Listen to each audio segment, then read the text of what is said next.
Bienvenue au cours de dessin de la structure du cyclohexane, une substance chimique de composition de formule brute C6H12. Donc le cyclohexane est composé de 6 atomes de carbone reliés ensemble pour former un cycle. On peut le dessiner en 2 dimensions de la façon suivante en élaborant un cyclohexane. Idéalement, vous allez le faire pour que le cyclohexane ressemble à un cyclohexane régulier. Et donc, vous allez vous efforcer de le dessiner avec le plus de précision possible. Cette forme-ci serait inadéquate, tandis que celle-ci ressemble beaucoup plus à un cyclohexane en 2 dimensions. La plupart du temps, ce que nous allons faire pour élaborer sur la chimie du cyclohexane, c'est dessiner cette forme bidimensionnelle en forme tridimensionnelle, c'est-à-dire en représentant le conformaire chaise du C6H12.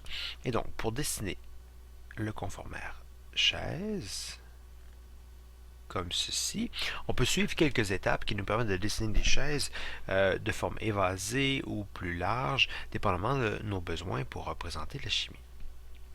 Je vous donne donc 3 étapes faciles pour dessiner une chaise. En premier lieu, on doit dessiner 2 traits qui sont parallèles de haut en bas vers la gauche.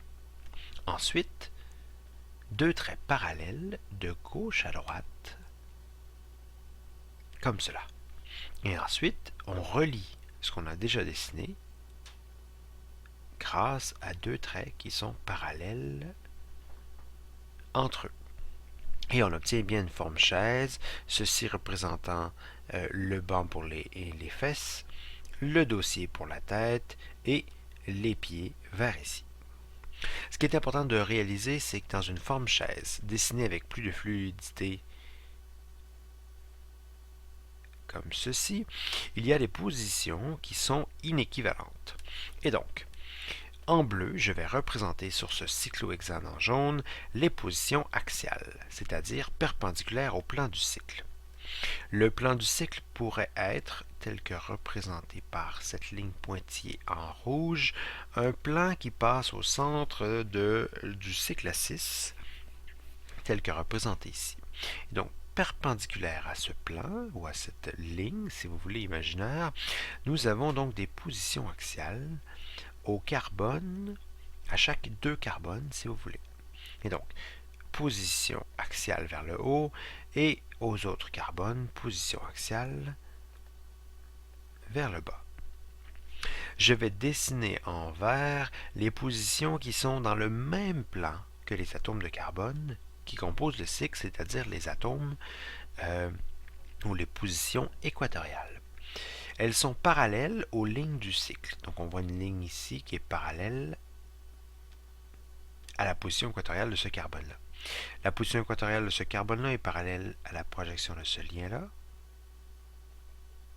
Celle-ci parallèle à la projection de ce lien-ci.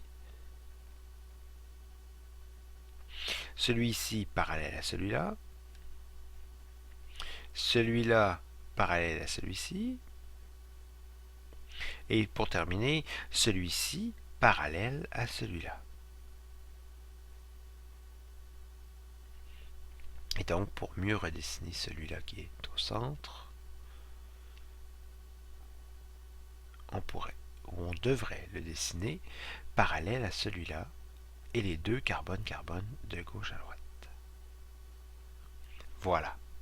Donc, en vert, ici, on a la position équatoriale et en bleu, les positions axiales. Dessiner une chaise nécessite un peu de travail et savoir qu'est-ce qui est axial et équatorial sur chacun des carbones en demande aussi, mais c'est très important de pouvoir différencier ces 2 types de positions sur un cycle à 6. Bon travail!